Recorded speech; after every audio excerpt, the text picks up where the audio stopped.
was reading what was being said by the movie. And I saw what Sight and Sound magazine editor, what they mentioned about the film is that it challenges the status quo. Now I know that by the status quo they meant in a sense of gender and women's issues and how patriarchy operates in the world. But I also believe it challenges the status quo in a different way. For instance, one of the critics who voted for this survey mentioned that watching this movie feels like watching time. And I think that was such a beautiful observation, because even Chantal Ackerman, who's directed this film, believed that we are supposed to absorb time rather than paying attention to plot twists and how this thread is being wrapped up in that plot development, or the all famous time travel trope that happens in movies. So in her movies she's always dealt uh, with time in a way that you realize, and here I'm quoting her, that you're aware of every second passing through your body. So in that sense, I think Jean Dielman challenges the status quo of how uh, we as audiences have become accustomed to watching really dynamic films and spectacles and sort of these big entertainment films, and encourages to take a step back and be more patient moviegoers, I believe. Now coming back to the festival, before I get into the main discussion, just a couple of things. If at any point like you feel like interrupting me, please feel free to do so. Like I shouldn't feel like I'm just talking to myself. So you're all free to just chip in anything at any time. And since I'm living in a joint family, there might be some background noise, so please pardon me for that. um, all right, so about Jean Dielman. Uh, Going forward in this discussion, I want to set the stage for how I have sort of curated it. We often talk about female gaze. In that context, I not only in this discussion but in the coming discussions as well, um, I would want us to look at how all of these films are making us gaze at the female and identify with women's issues and their experiences. Because here's the thing, even about the Sight and Sound survey, is that Jean Dielman as a movie has always been at the top of the list. But those lists have always been titled Best Movies by Women Filmmakers. But when it has come to the mixed bunch of movies that includes, films from directors across the gender spectrum, we haven't seen a lot of recognition for uh, cinema by women, let alone Jean Dielman, simply because it it's perceived that the experiences of women are uninteresting. And this is something that Chantal Ackerman felt very deeply about, which is why she made Jean Dielman. She went like, you know what, I'm going to make this movie where every second, every moment of this homemaker's life will be filmed, and you can't do anything about it. You can only watch, and you can only absorb how her routine sort of takes her through the day.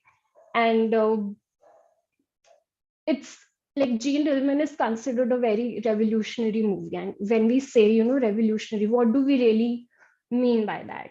A lot of people say, that it was one of the first films to have sort of like an all female crew from the perspective of inclusivity, that the director, the editor, the cinematographer, all of these jobs were carried out by women, which is great. But in a certain way, what makes it even more revolutionary is that it pays attention to those actions, to those experiences that are always at the periphery of our attention, of our acknowledgement, of our appreciation. By large, it portrays the life of a woman as a homemaker and the impact that this particular role has on her. And we've not seen that in a way that this movie has portrayed it. To quote Ackerman, she said that actions that are typically ignored will get a life on this film, and that is what happened. This movie sort of made us acknowledge these efforts and actions, and like that's what good cinema does. It makes the invisible visible. Yet in no way her routine or her chores or her household work was romanticized. Like there was no place for the male fantasy of a domestic utopia. Like this wasn't something where, there was nice music playing. There was no music at all in the movie, barring the records that she plays in the film. Um, Nor was there, any glorious sunlight pouring through the window as she's cooking. And it was a very constrained environment. So we could not help but focus on her and only her. And this is where I believe that the movies made a very smart choice. Although we are, witnessing this woman in a domestic setting, she doesn't really have a partner to sort of complement her in that gender role because she's widowed. So she doesn't need any man in her life to continue that role. And even her relationship with her son is very rigid, is very emotionless. And in addition to that, she has also taken up sex work. So as we go through her her routine, and we see that her actions are happening very assuredly with very precision, and she's almost got this OCD that everything has to be very precise. Like she has uniforms for like different times of the day for different spaces that she inhabits. Then she has fixed meals for every day. And as the movie progresses, I couldn't help but feel like this routine means a lot to her, and in a way she depends on it, which which was very absurd. Like it makes you think about what women go through and what ingrained oppression can do to them, because like I said, she has continued the role that she was doing before her husband passed away, and she hasn't sort of taken a beat and thought about if she would want to change anything about her life. And you know as we uh, sort of go further into the film, and there are a couple of scenes where she's welcoming a guest and they're going into the room, but we never see any intercourse happening. And again, I feel that is a very smart choice, because as Ackerman has said, that the sex work is not to be taken literally, it is a metaphor. And that really made me sit with that for a while and just sort of reflect, like, okay, metaphor for what? And the more I thought about it felt like, okay, like that's a way for her to earn some sort of money, to gain some financial capital. And it just felt like the sex work was her way of negotiating with the patriarchal order, to negotiate with capitalism and go like, hey, I need a secure space for myself in this world, because the person who is supposed to complement this role with me has sort of passed away. He's there no more. So I think that sense of security that comes with her routine is very valuable to her, and it's valuable, and it's still valuable to many women, even today. So a little trivia. um when Ackerman started making this movie, it was inspired from the women in her life, her her mother, her aunts, because that's what she's grown up seeing. This is her world, seeing women be homemakers and sort of put themselves into this certain routine. But I really believe Jean Dillman makes us look at that routine, and look at that dedication, and question, okay, but at what cost? And so that was something that she's achieved very beautifully in the film. And she's also created a new cinematic language besides the actions that are happening in the movie, besides the screenplay that she's written, besides the routine that she has created. I think the language that she has brought to the world, it's unparalleled, because there are long takes, so you can't help but observe the action that's happening on screen, and there are no sudden cuts, nor the camera moves. Even angles are very simple, straightforward, and almost staged. Staged in a way like, hey, you need to look at this, and you have to look at this. In fact, I came across this very beautiful observation by American film critic Jane Lauder, who said, the static camera traps us as completely as Jean's static life traps her. And studying that world, we become a part of it. We are forced to experience Jean's life and wonder how she stands living it, which is true. There were many moments while watching the film where I just felt like, why are you doing this? Why are you so rigid?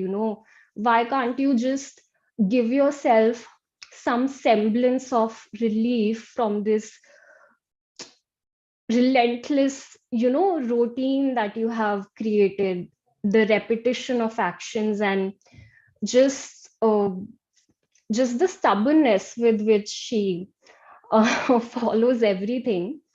And again, there's like no background music in the film. And what what struck me the most was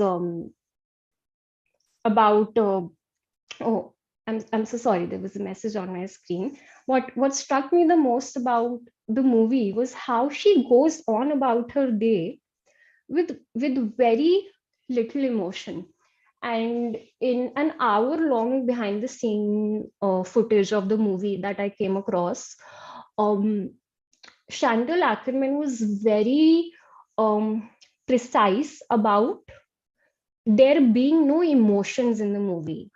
Even if the actress Delphine Seyrig was sort of, putting on the bedsheet on her bed, she didn't want the gesture to be too affected, to have a lot of action to it, because she did not want to create meanings that weren't there. And you start to understand that she Jean functions almost like an emotionless machine throughout her day. Like, she just goes on and on and on without, ever sort of uh, taking a beat. And besides the story and the visual cinematic language, another area where I think the film superbly excels is how it makes use of the space in the movie. um, For instance, the home. Majority of the time that we spend with Jean is inside her home, and more specifically, this kitchen that's behind me. And it as I was watching the film, it for those who have seen Wes Anderson's movie and how meticulous and particular he has about placing objects and being very precise about things, it sort of gave me that OCD vibe. At the same time, the more you spend time with her, the more familiar you become with her home, with the spaces that she inhabits, and home almost takes a lifelike quality. It's not just non-living, non-breathing entity anymore. It really takes on a life. And even with how Jean is placed in the frame is very conscious, because she's always in the middle of the frame most of the times. So the house has very imposing effect around her. Everything, the domesticity of her space is very imposing. Additionally, what happens is that because the camera never moves, because the camera never follows her, the camera is already in a space, and then she's walking into the frame, or she's walking out of the frame. So it's almost like we are witnessing her trapped in the physical embodiment of this patriarchal order, and she's just a subject within that. And when we talk about the female gaze, we also talk about giving characters their agency. And yes, while the film does acknowledge the efforts that women put in a domestic setting, there is also um, a an attempt to convey that it is also suffocating. And um, even even the passageway where she goes on to check her mail, it's she's always in the foreground of it. But as soon as she starts walking towards the elevator, her figure starts blurring out. And that and that kind of reflects how that particular hallway has become her path back to this um, space of ingrained operation that she has inhabited. And especially that lift, we barely see her in the mirror in the film. Like, we barely see her getting reflected in the mirror, but in the lift, the way that she's framed, she's blocked inside that mirror, and it feels like she's almost trapped, which was when I came across like that particular shot, I kind of had like goosebumps with how thoughtfully curated um that was. So all of these things really make her a single gear in the big patriarchal machinery that she sort of accepted um in her life. And as much as I understand that this films requires a lot of heavy reflection, I also want to set stage for a few light-hearted things. uh, because of the behind the scenes footage that I watched, I was able to get a more nuanced understanding of the mindset that Chantal Ackerman was um, while making this movie, and the relationship that she and Delphine shared, um, which was impeccable. Like, both of them collaborated as equals, and Delphine, used to ask, "Why are we doing these long shots? I don't understand." And then Chantal would try to explain, and there would be these elaborate discussions, rehearsals, and this back and forth of suggestions between them, which was so good to watch. And it's quite in contrast with what we're seeing in modern filmmaking, and even at that time where actresses have come forth to say, that we were pushed to the brink of our physical and mental capacity to get that perfect shot, and that happened almost with a certain absence of consent that that wasn't the case here. And another great thing about this film is that Chantal Ackerman made this movie at a very young age, 25 years, which is a huge accomplishment at that age. And she had a very clear vision at that time about what to do. But she did not have the experience to articulate that vision. But because Delphine was very experienced, she sort of encouraged her, that you can't just give me the script, you have to explain it to me. Like, there was a very memorable quote from the footage where she says, how do you expect me to act if you don't share your secrets with me? And that made me laugh a lot.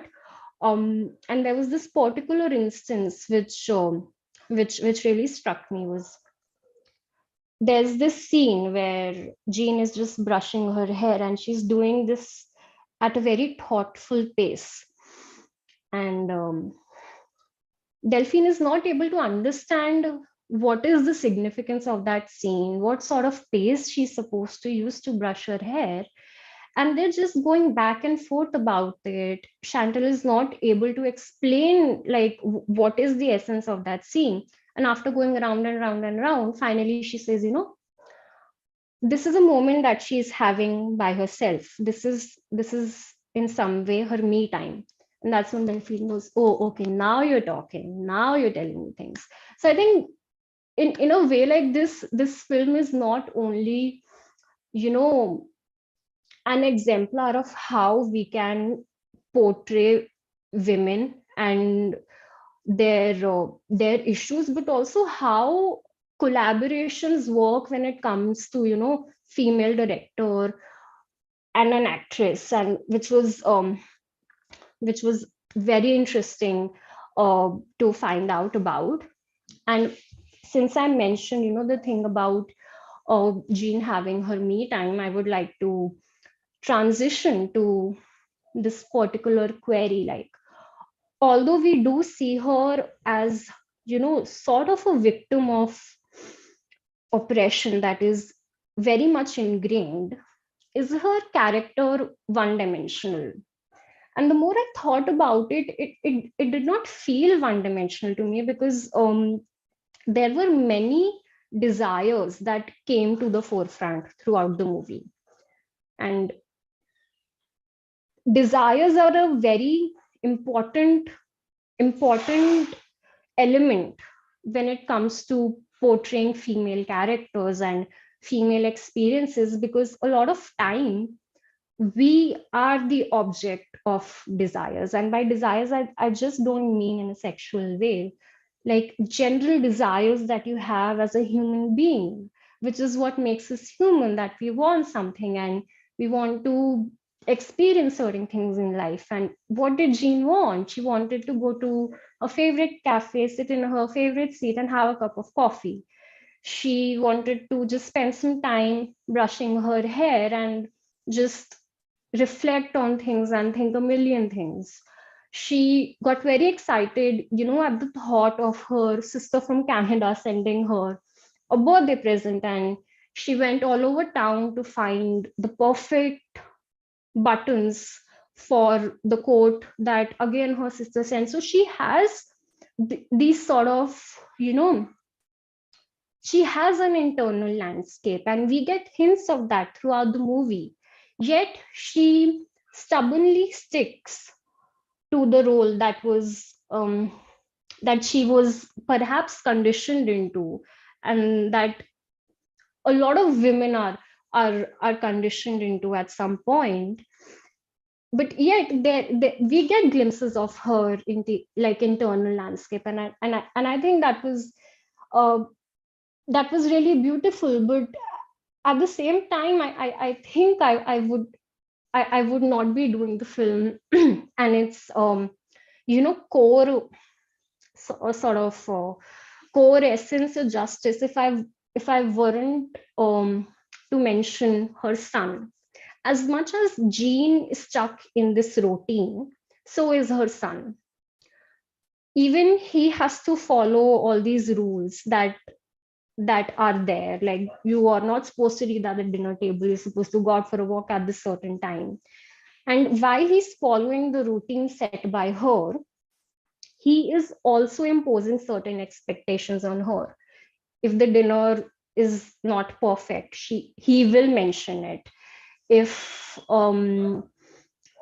her hair is all over the place, he will mention that, you haven't brushed your hair properly. If a coat button is missing, he will mention it, because he also has a certain expectations from her as a woman, as does she from him, is to follow her routine and play along with it. And I think that speaks of how um the film has portrayed that when it comes to uh, patriarchal roles, even men are victim to it. And that is how these things get perpetuated when they are not questioned by either of the either of the genders. And in a certain way, uh, he doesn't want to see his mother as a sexual being. In his eyes, she is just a woman who is confined within these roles. And whatever conversations they have, he's made it pretty clear that he's become very comfortable at the thought of her her having a sexual life with his father. So in that sense, I think the movie uh, does a very well-rounded job at portraying the entire system of patriarchy, and not just pinning it down to like a black and white uh, depiction. Um, in addition, since I also mentioned her sister, I think we also have to accept that her Jean's condition is also a product of her geography. Like, geography is very important to any character. And because she is in Europe, which she also mentioned in the film, is always 5-6 years behind the Americas. And she has not found a way to adapt to the modern ideals of what a feminist woman should be. While if we see her sister, on the other hand, in who's in Canada, is living a life that allows more freedom. So I think uh, that is something that the film also hints at, that her geography is also responsible for the way her life is. And lastly, to sort of open this discussion for everyone around me, I would uh, sort of do that with like I'll just put out a question there about the ending of the movie. So as we know, her routine starts unraveling, and she becomes more messy, more rushed in all of her chores, and she becomes more human. But she does not take that well at all. And with more time on her hands, because her schedule is all over the place by now, there's more time for self reflection. Like, she just sits and stares after a while.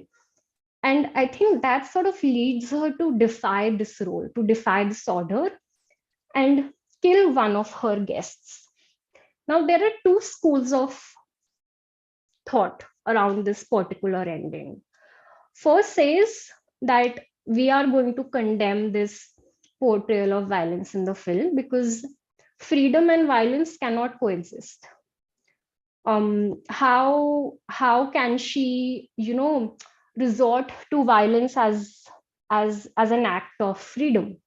But big, and this is the second school of thought which I belong to, is that because Ackerman meant uh, the movie, the prostitution to be a metaphor, then so is the killing of the guest. It is a symbolic act of liberation and defiance. And afterwards, when she sits in her living room, she's almost serene. She's so calm, and she finally feels like she is comfortable and at ease.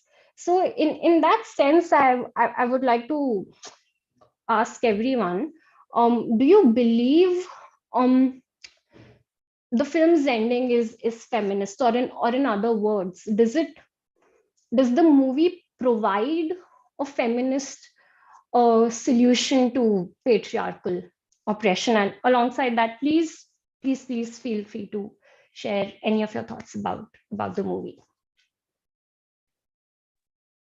Thank you very much, Saundarya, for that very wonderful introduction to many aspects of the character. Also bringing in the director, the way in which the director and the actor have worked out in the film, and also leaving us with that question about the troubling ending. Anyone who wants to come in at this point in time, you're welcome. Please unmute yourself so I know that you want to speak. As people collect their thoughts, just to kind of get the conversation going, Saundarya, I was thinking about, this issue of labor. Women's labor, and the repetitiveness is a kind of way of, I thought, filling the day. So, you do the same acts, whether necessary or not necessary. I mean, it's immaterial that you're just doing it so that you don't have to probably think or do other things. So it's just a way of stretching the day, through these acts. I was, a very troubling aspect of the movie for me was the son's, there are two longish conversations that they have on 2 days. I thought that, these activities that she's carrying on, there is a certain fiction that she has built for herself around these activities. Now, when the son starts, talking about them in a particular kind of way, I think there's a way in which these activities don't mean the same thing anymore. So even though she kind of, he says, I can't understand how you can have sex with someone you don't love, and she kind of doesn't address, or she does it in her own way. And even the conversation about the husband and her, which again she says, well, you don't know enough, or something like that. But it's something that seems to keep playing enough on her mind to make her see her actions probably push those thoughts away. Just the sheer act of doing them over and over again seems to give them some sanctity. But the moment she has to think about it, it's the discourse that within which her actions are now getting framed, I feel drives the last, moment, the killing, whether metaphorical or it's something that actually happens. And I was shocked at just the sheer representation of rape. There is no great hangama, but the violence of the moment, in the way she bobs her head from one side to the other. I mean, I haven't seen a more traumatic, moment of bodily violation than that came through in that scene. So what really called for it? And I mean, whatever happens after that, but what made that itself possible, I feel, are these conversations that she has with her son, that kind of leads to her seeing herself and what she's doing in a completely different light. So whatever she was detesting about herself was kind of kept away because of the actions themselves. But now the actions are getting evaluated in a different way, I thought. And then I also found one more very interesting moment wherein she's going around with these buttons, and then to this shopkeeper, she kind of narrates. I mean, it's like the words, the silence is just, kind of giving way to a string of words. So you could ask, I mean, why does she need to say all this to a stranger, or even if it's a known shopkeeper? But it's just that, there's something that, I don't know, something very sad about that moment too, where the conversation is just kind of so inane, and yet it has to be done, kind of a thing. I don't know why I felt it was a very sad moment for me in the film. So I'll stop at this point, and you could respond, or anyone else too could respond at this point. Anyone, please unmute yourselves so I know you want to speak.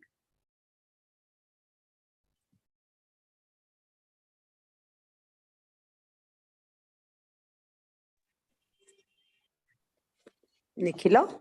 Yeah, please go ahead, Geeta. Yeah. Thank you, Saundarya, for this film. As Nikhila has already said, we are discussing it at its moment of glory. And you spoke about, in your introduction, you spoke about the organization of space in the film. And yes, the interior space of the house is, of course, a central part of that organization of space. But I also thought that the outer space is, as central to her life and to the arrangement of space in the film. Because what is interesting when she moves out of her domestic space is you don't find even the camera is keeping its focus on her even in the outside space, and she herself, it's like she's carrying her domestic space out into the external space as well. I also had in mind the scene that Nikhila just described about how she's talking about her entire routine, and then the coat coming from Canada and all of that to the woman in the shop. So I found that kind of interaction between the inner space and the outer space, or rather the outer space as an extension of the inner space in the film, very interesting. And what was also intriguing was, for me, in the end, the complete elimination of the son, like in, we don't know, how he would have reacted when he returned home and saw his mother with blood on her fingers. Nothing. The son is just left out of the narrative. And even throughout the film, if the conversations between the mother and son come across as, very distant or emotionless, she mentions to, again, one of her outside interactions, she says, yeah, what would I do without him? So, her son is definitely a pivotal part of her life, and she thinks him to be as such. So the absence of that son perhaps has, some kind of a deeper psychological meaning, and I don't know. I'm yet to figure that out. It's Um, really, Thanks. Just a moment, if I can also add to what Geeta is saying. So, Geeta, about the outside movement. Something else that intrigued me was the darkness, where the camera is not privy, and we are not privy to what's happening in the darkness either.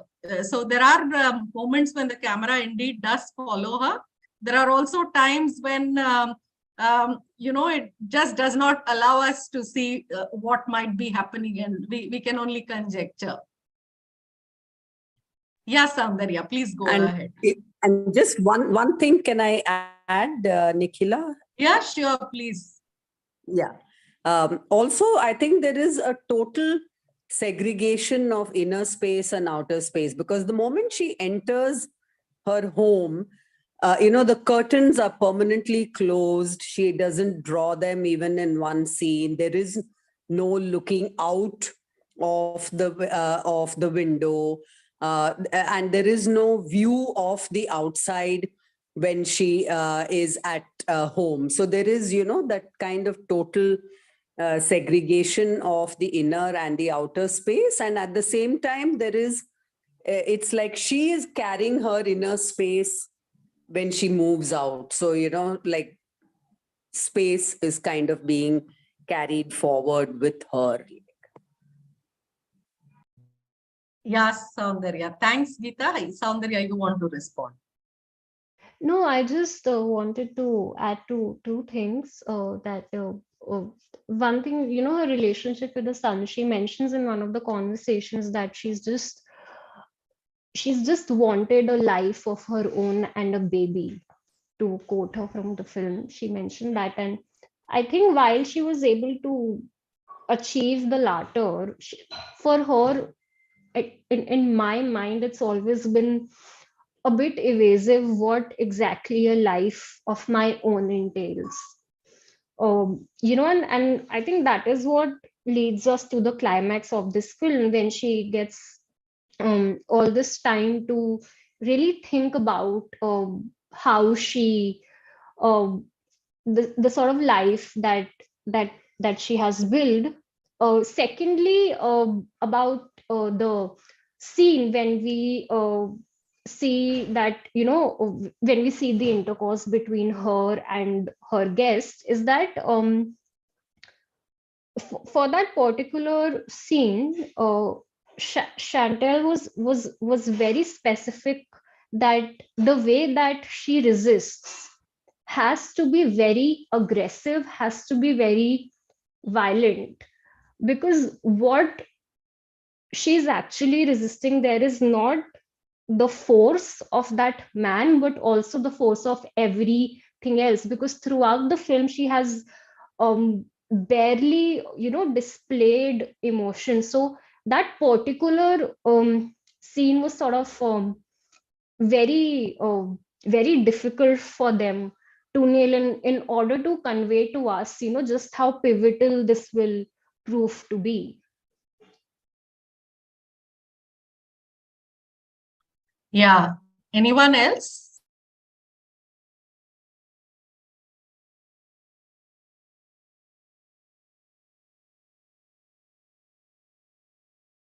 Samvartha, would you like to comment?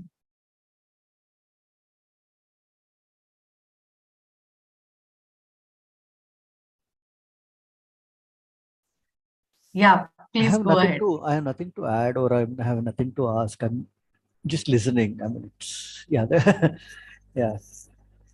Okay, okay, sure. Anyone else?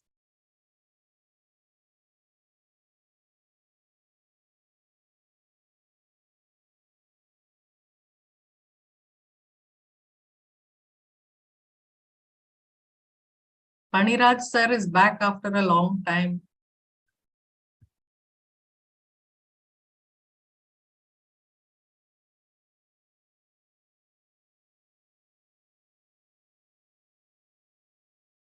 Tarakeshwar? It's weird. I have logged in as Tarakeshwar, but yeah. Do you have anything to say? If nobody else is speaking, okay. I think the film is also about the concept of family. So there is a normative family and then there is a non-normative family. Whether you want to call non-normative family as feminist or patriarchal, that is debatable. And the tension between the two is visible. The dialogue between the mother and the son is also about this tension. What is ideal way of mating the other sex? It should be a known person or an unknown person, or whether it should with love or without love. I think that tension is there. It gets mapped onto the question of normative and non-normative family. She wants to have a family, a son, yes, but the son is raising certain issues which she is not able to address directly. And we don't know exactly whether those words were the responsible for the turn in the plot, otherwise which was going in a straight line. The sudden turn because of that on the third day. So this tension between the normative family and the non-normative family is quite interesting. So this non-normative family is basically without a patriarchal yet, but now son is also coming of age. He can also engage in conversations about what is ideal way of mating a person and things like that. So that creates the tension and it flares up. And the two things came to my mind. One is about this Kamos outsider, where he kills and he doesn't know why he has killed. So here also there is no explanation as such. We are only speculating based on the plot and what could be the possible reason for killing that person. And you can also take it as metaphorical. But then again, until then, it adopts a realistic mode of representation. Suddenly, this at the end, if you say it is a metaphorical or symbolic, then again it's problematic. And again, the question of whether this turn of events can be seen as feminist, I don't know. Yes, the act of resistance, when she doesn't like, she has a right to resist, and she's doing it. And it can also be stressed to the extent of self-defense to some extent, and then you can call it so. But again, what makes her do that? Is she moving towards a normative notion of family? Because her sister has also written a letter and she says that even now you're so beautiful, you can get a good husband and things like that. Is that the reason, or is it something else that we need to think? I think for me, basically, the movie is representing the tension between the normative and the non-normative family, inner life. Thank you. That's very interesting what you just mentioned, the sort of tension between the traditional and this the traditional family structure and this new family structure that they have to adapt to. And speaking about the ending, it's been the point of contention ever since uh, the movie came out. Like, is that act of violence really feminist? And one very notable argument that's made here is that can you fight a system, or can you smash a system by targeting an individual? Because in this case, a man is representing the entire sort of system of patriarchy and oppression, which is why even Ackerman was very particular about not giving this man any sort of character or any sort of life of his own. Like, he was just there to sort of be offed in the film. Like, that was his sole purpose. So I think that sort of brings up the argument of whether um whether you can really fight against the system by targeting an individual. And as history tells us, that doesn't turn out very well. At the same time, I believe, while it's very easy for us to have these conversations, the language of cinema is sort of bound by a certain structure, that it cannot always be scholarly, it cannot always be literary. It needs to have a certain spectacle to it, a certain communication to it, which is why I think this feminist solution to patriarchy hasn't ever been, or hasn't mostly been, represented very well in the feature film, because the structure itself is sort of limited and there is only so much you can do. Even in a 3.5 hour film, we're sort of arguing, hey, could this have been any different? So I think that's also one of the things that we should consider, is the medium itself responsible for us not finding any resolution? Just a quick clarification from my side. I resisted myself from using the word traditional family and non-traditional. I use the word normative and non-normative.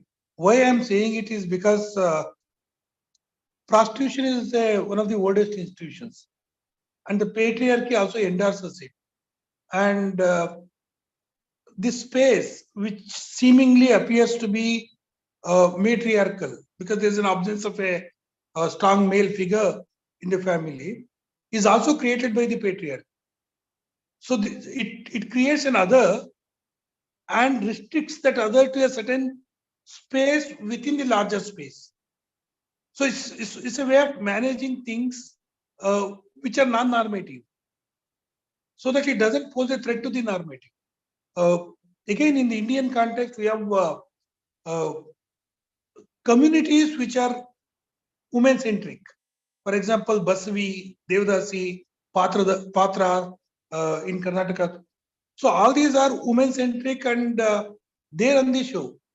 So in that sense, this part of the patriarchy, it is not that something it has come outside of it. So it's matriarchal or matrilineal, but it is part of the matriarchal system again. So this creation of the other and containing the other, we should see it in that sense rather than seeing it as kind of an alternative to the so-called patriarchal normative family. So the both normative family and the non-normative family work in tandem to keep a particular system at work. I think I was more in that direction talking about. Thank you. Thank you, Tarakeshwar. Saundarya, any response?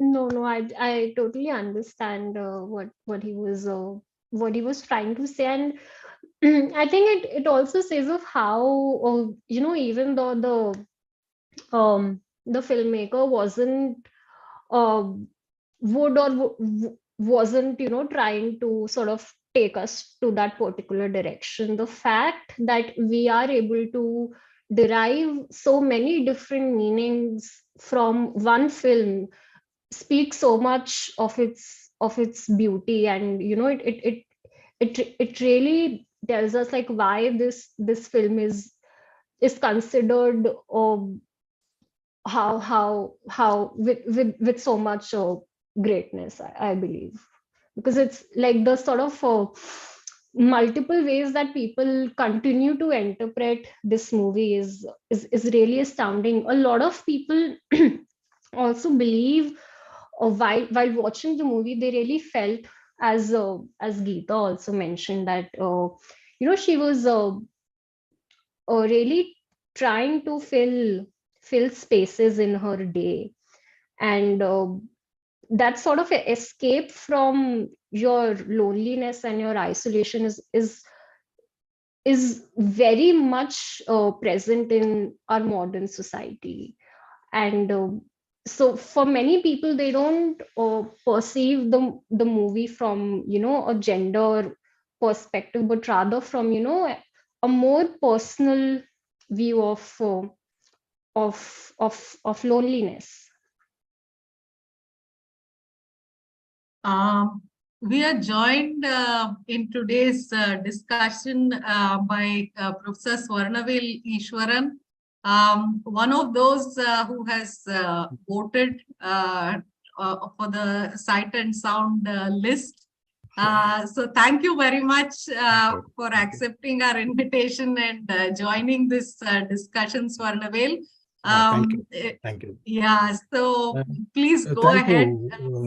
Thank you, Nicola. Also, I apologize because, till last month it was 2.5 hours, difference.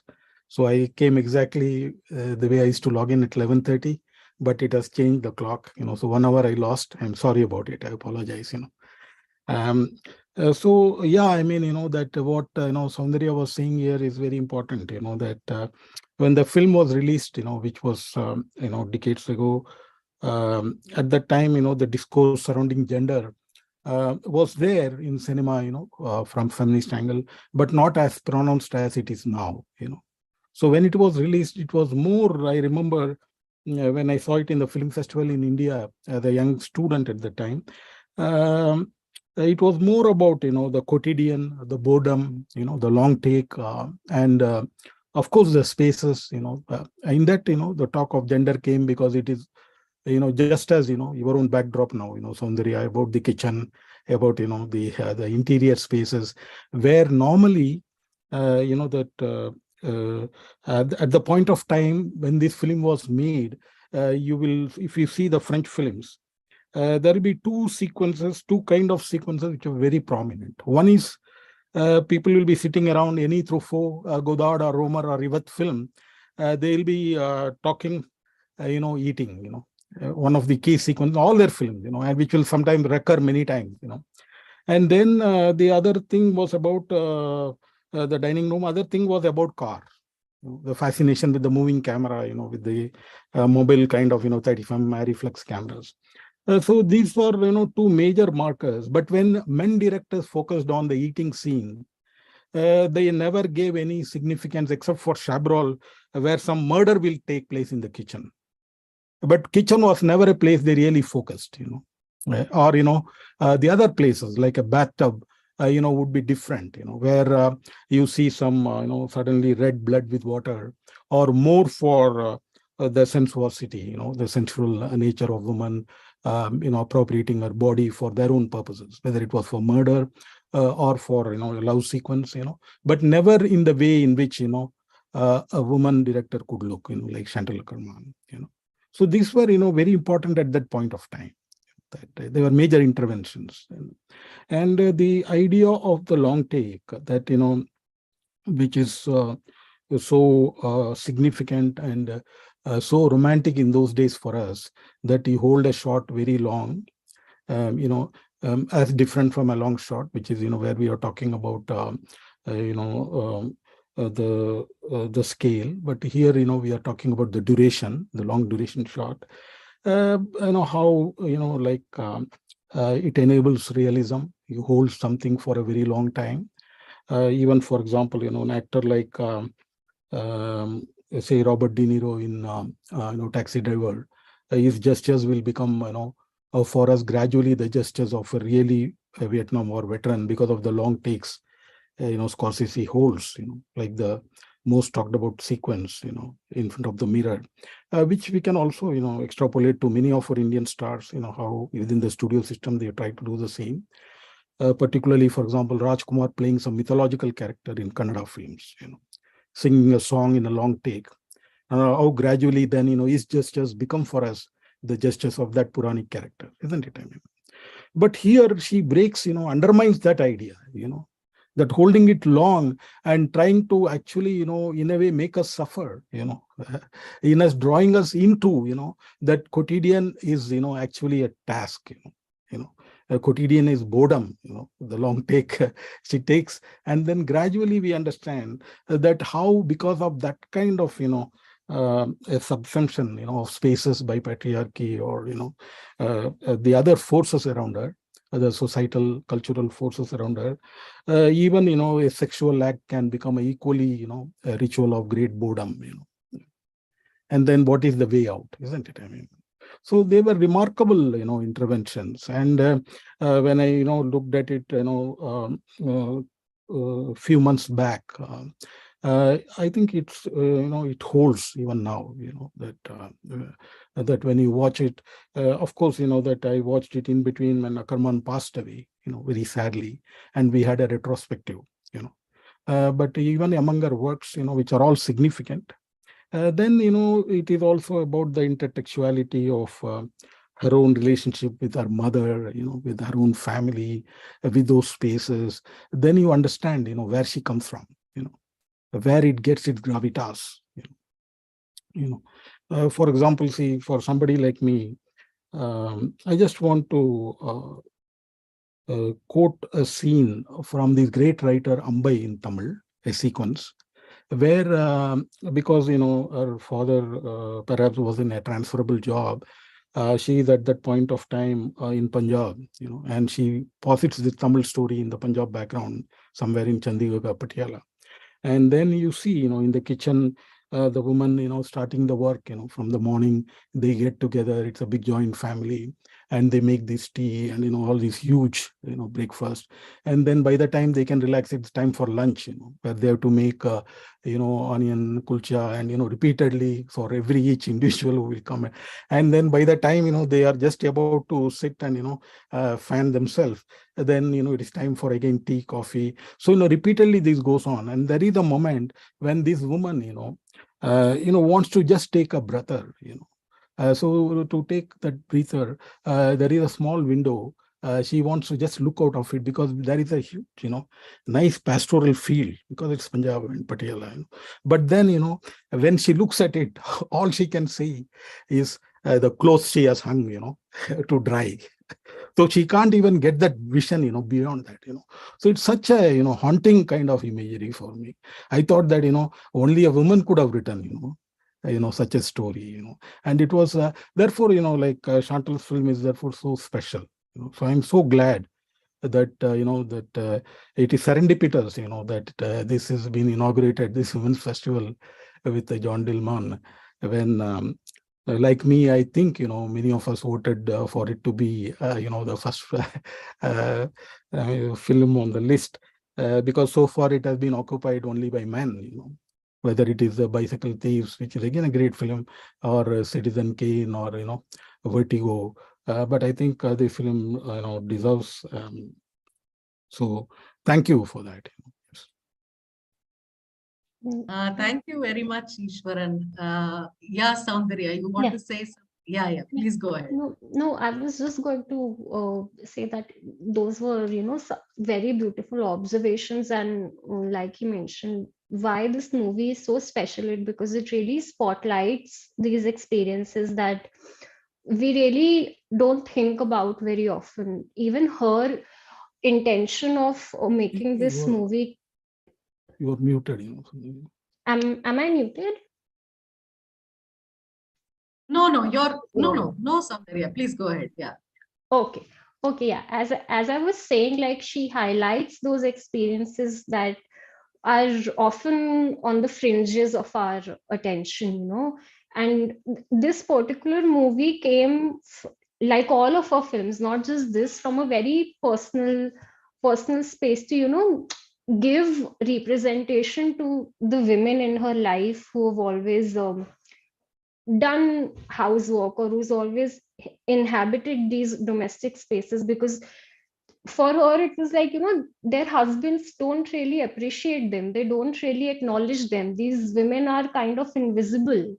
they're Yes. just they're just part of, you know, this domestic machinery. And she was like, I want to give visibility to them, I want to give some sort of representation to them. And in particular, when we are talking about you know, female experiences in a domestic setting, they've either been sort of ignored, or Yes. not acknowledged, or they've been sort of romanticized to a very problematic extent, you know, that especially in several Indian films, where it's portrayed that men are having a nice time in the courtyard and the women are making pakoras in the kitchen. Like, that's just so normalized. But we don't ever see, like, at what cost do they sort of stick to this routine. And I think the movie brings our attention to it. And because great films bring our attention to things that we might not otherwise pay attention to, it just makes it an even more, you know, spectacular piece of filmmaking. Yes. Absolutely. Ajanta, please go ahead, Ajanta. So, Nikhila, many thanks. So first of all, if that's all right, I really request everybody to read the excellent article Laura's just written on Chantal Akerman, because that's opening up so many, many avenues. So one, about the sight and sound list. So by 1975, that seminal essay, Visual Pleasure Narrative Cinema, has already appeared. In 1977, you then have Riddles of the Sphinx. So there is actually a very, very vibrant tradition of feminist filmmaking, of which, of course, Chantal Akerman is one of the kind of major practitioners. And so this film is also, as Saundarya and Professor Iswaran and several others pointed out, very critically about form and patriarchy. And I think also what, I wanted to really take us back to this, to my mind, of course, Laura's article is so excellent. Why is it resonant today? So, and how did it get to the top of the list? One, because most critics usually are male. The critics base was expanded. Two, how is it also resonating in the day of Me Too? Yes. There are so many, so I want to connect back to what Tarkeshwar said, the normative family, and of course the prostitute being the other, but also critically here her desire for a son. So the whole ambience of the 70s, Nikhil, I'm just going to make some points because this is such an iconic film. So the relevance of psychoanalysis, critically as an interpretive framework. I was thinking also of films like Kiranjit Ahluwalia and Provoked. I was thinking also of Gayatri Spivak and Candace Walton Speak. So it's talking about form and critically that when you look at history through, in a sense, women, the relevance of the 70s Hollywood avant-garde today, how history does not follow straight lines, how the past is always tucked into the present. So part of also my kind of, a great discomfort with a lot of quote unquote post-colonial scholarship is a very sterile idea of history. They're unable to see these resonances and overlaps, which of course is why I think Gayatri Spivak is such a genius. She doesn't do that. But to be able to see how also in, whether it's Mahisa Amini or Hadia, how do they overlap? I think so. Shatal Ackerman is not, and it's not a simplistic idea of challenging patriarchy. Like capitalism, patriarchy seems to be endlessly flexible. And that's exactly what Vivek is addressing in that critical essay. Marx in his late years wonders if capitalism can be everlasting. Can patriarchy be that too? So it's not about, in any kind of sort of simplistic sense, providing solutions, but it's telling us about ways of looking. And this, I loved Laura's piece because Laura's piece taking us back to Ziga Vertov and the man with the movie camera. So notions of form, and critically that form and ways of seeing are very, very political acts. That history, how do you write history after Lacan? Does the nation state that become the dividing line? What is a normative family? She's actually, she looks at Ziga Vertov, Citizen Kane, bicycle thieves. She reads them, in a sense, a Lacanian lost object. So I'm suggesting it's about a certain moment in women's history that's very, very relevant today. And I'm also really, because I have a scholar who's working on the Women in Cinema Collective, I was just reminded of so many things. So first of all, thanks Saundarya for choosing such a great film. Thanks TFO for organizing this. And as I said, it opened up so many, many resonances for me. And if anybody has the time, it's really a wonderful piece. I really request everybody to read the piece that Laura's written in Sight and Sound. Thank you. Thank you, Ajanta. Swarnavel, you want to come in? I just saw that. I agree. I agree with what Ajanta just said. They are very important observations. That both in terms of that Mulvane intervention, also of the 70s feminists in terms of the way they were invested in Lacan. That. So here, all that also come into play.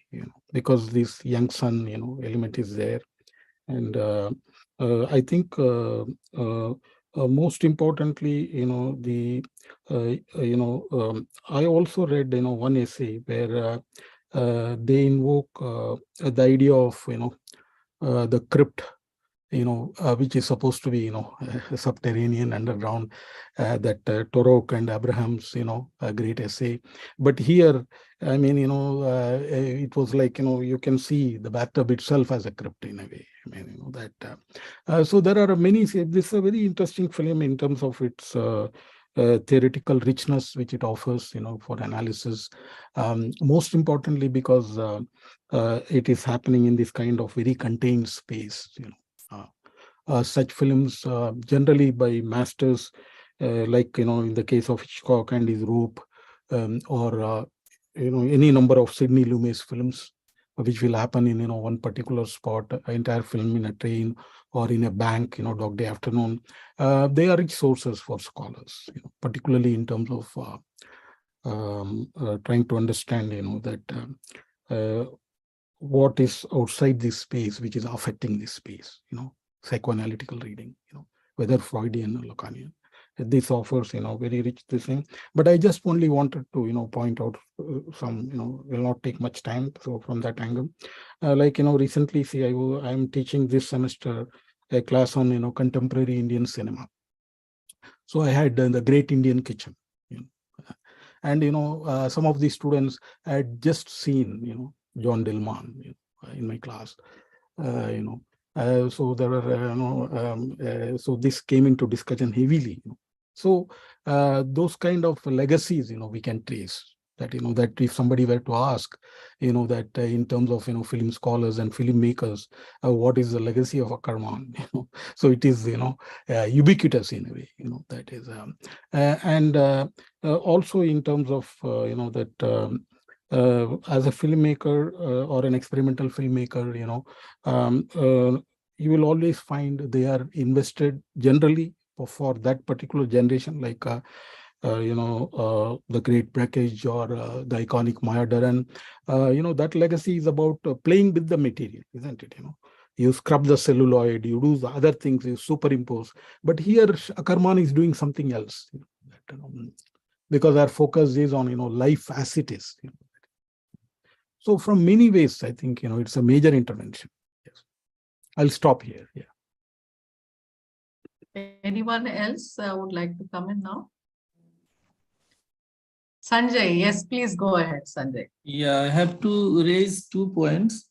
One is about this lady Jeanne. It seems that she has internalized the ideal image of mother. So in a way, she's like a victim of this internalization, that the perfect motherhood which is promoted by patriarchy. So everywhere she has to be perfect, like she is not asking even her son to share in the household chores. So it seems that along with this, whatever she is doing at house, or when she is looking for this button in the shop, she's everywhere trying to be perfect. And one of the questions which was raised by Sridhar here in the chat box, I want to respond to that regarding the use of poem of Baudelaire in this film.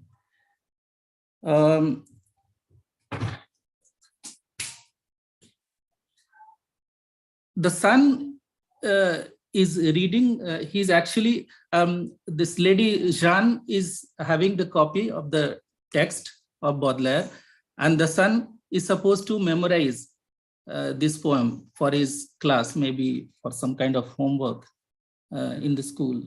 So he recites the poem, without looking at the text, and mother keeps the text along with her.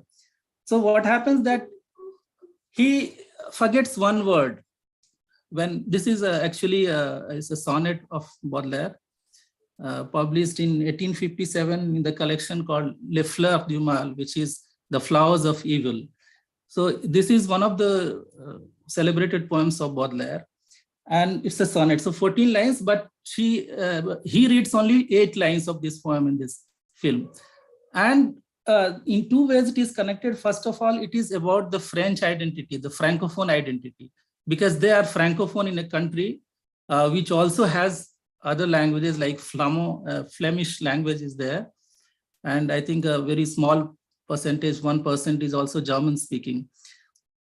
And this question of identity has been raised from time to time in Belgium. It's around 40% of the population that speaks French, and they are very particular about keeping their identity. So when he's reading the poem, what happens that you can see, as a French speaking person, I can see that he doesn't pronounce the word, the sound R in a way French people pronounce. So the mother says, she points out first of all, that he forgets one word. So what happens that she asks Sylvain, her son, to repeat again. And the second time when Sylvain is reading, it is perfect. Then he doesn't miss any word. But after that, she comments that there is a problem with the accent. She doesn't use the word problem, but she says that since you go to this school and there is influence of Flemish, and there is the way you pronounce R. So it seems that she is very conscious of her French identity. And in order to evoke that French identity here, the poem of Baudelaire has been used. And it is also related thematically, because this poem talks about the title of the poem is L'ennemi, which is the enemy is in English, and enemy is time here. So there is a famous expression used here, like the time eats life. Time eats life, and it depicts, it talks about autumn, it talks about different weather, and then how time devours us, devours our life. And at the same time, I think when she's listening to this poem from her son, she has already talked about this letter from her sister from Canada. And I think there also she is talking about weather. And so it is directly related to her life, particularly, or their life. So that way, this poem of Baudelaire has been used, first of all, to talk about the French identity, and also to talk about like the theme, which is like time, how eats life. Okay. And yeah, that's all. These are the 2 points I wanted to talk about. But I feel strongly that she's a kind of like victim of the image which she has created, which of course she has taken from the patriarchal society, and she remains in that. Like, she has to be a perfect mother. Why she has to be a perfect mother? I mean, why can't she compromise here and there? Why can't she ask her son also to share in the household chores? Why she has to look for a particular button? Okay, she can manage with different buttons. Okay, so she is also a victim of this perfect, the image of the perfect motherhood. Yeah, thank you.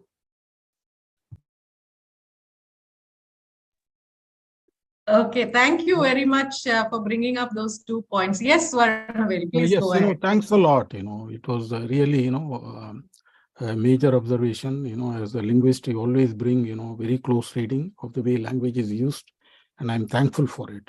And it is also about, Ackermann's own autobiographical, streak to fit in with the French, which was the iconic, the mecca of, filmmaking. So that also runs through her, work, that which is also about, in a way, French hegemony, for a Belgian woman, even if a language might be spoken across borders, like say Tamil in Tamil Nadu and in Sri Lanka, but when a Sri Lankan Tamil as a refugee is in Tamil Nadu, that the nuanced, the politics, of trying to assimilate or acculturate, or the feeling to prove yourself, and the very point, that the straddling, of being a prostitute, and mother, See, that again is a very critical question, isn't it? I mean, that is where, all these elements of, are trying to, put her best front, in terms of, yes, I can also be a mother. So there again, it is, I think, a statement on patriarchy itself, that how, you always want people whom you think is less than the normative to play up to some roles. For example, a trans woman, as always has to deck up, present herself even when she is old.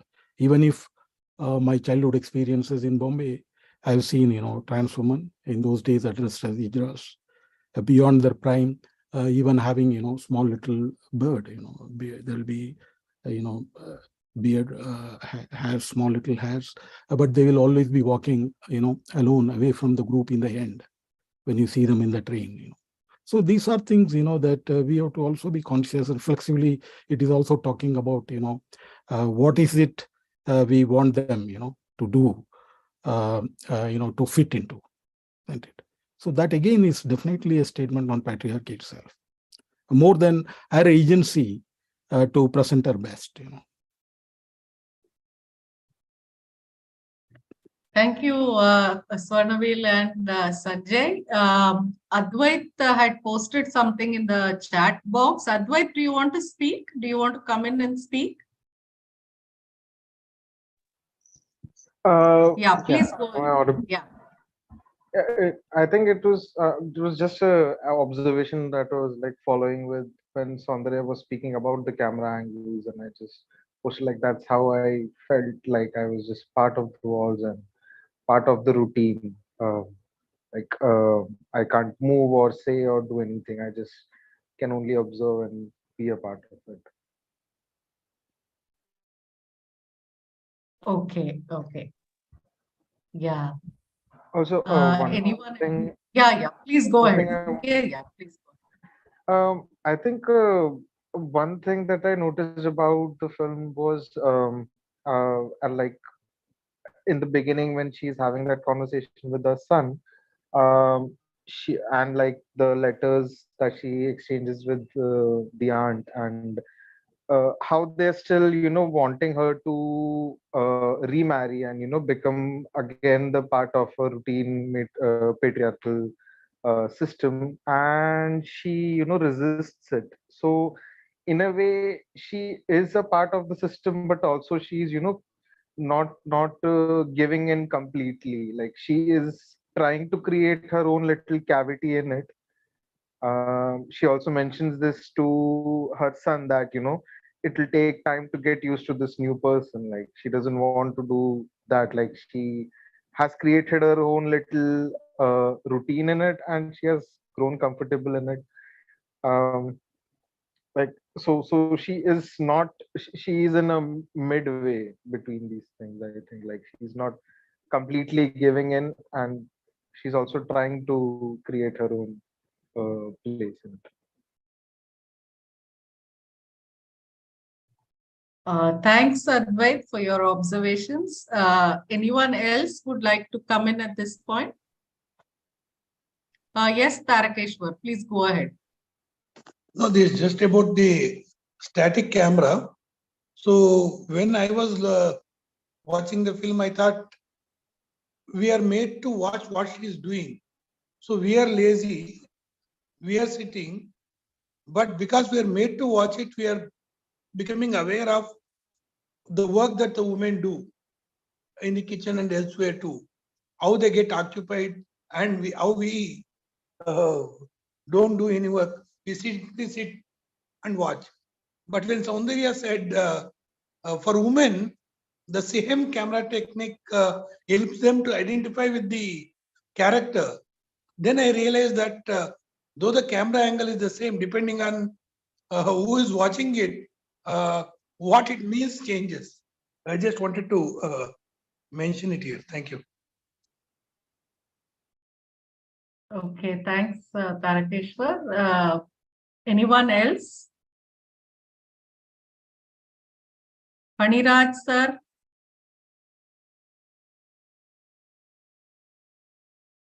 Sahil, anything to say?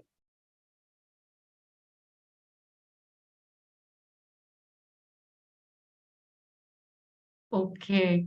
Saundarya, any last comments before we close the discussion for today?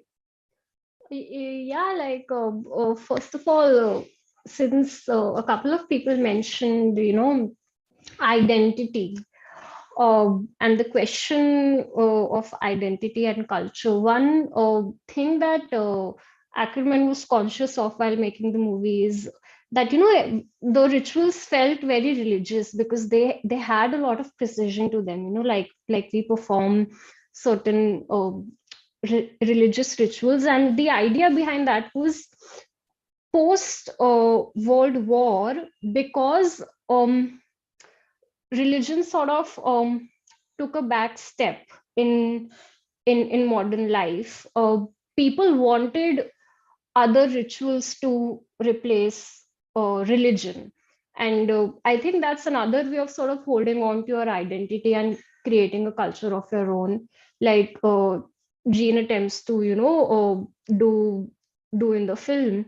And besides very the very palpable elements of I think oppression and ingrained oppression, most importantly, the movie also deals with her personal identity and her personal landscape, which also gives her a sense of agency despite her being sort of a victim to the system. Because for a lot of women, even today, being a part of the system and sort of establishing their secure space in the system is a way of survival, is a way of ensuring that they are safe, they are secure. And I think that's what she also does. And in summation, I would just like to say that as much as I researched and I reflected to prepare for this discussion, I feel the comments that everyone has shared has made my understanding and my perception of the movie all the more richer. So thank you everyone for sharing your insights, because it's just made my experience of the movie all the more vibrant. So thank you so much, and I hope this discussion with this discussion I was able to sort of set the stage for you all to appreciate the movie openly. Yeah. So thank you. Thank you very much, Saundarya. Indeed, yes, of course, your introduction and I think this whole discussion has opened up so many different dimensions to the film. As Ishwar, as Varnavel, do you want to say anything? I just wanted to thank you, Saundarya. Thank you, Nikhila. Thank you, Geeta, and all the friends here. Thank you. Thank you. And others, yes, and all their observations. Thank you. Thanks a lot, dear. Yeah, thank you all. Hope to see you all next week. We really look forward to the next 4 sessions of this Women Cinema Festival. Do join same time, 9 p.m. On Saturday. Good night and have a good day. Thank you, Tarakeshwar. Thank you. Thank you, Sridhar. Good night. Thank you all. Thank you. Good night, everyone. Good night, everyone.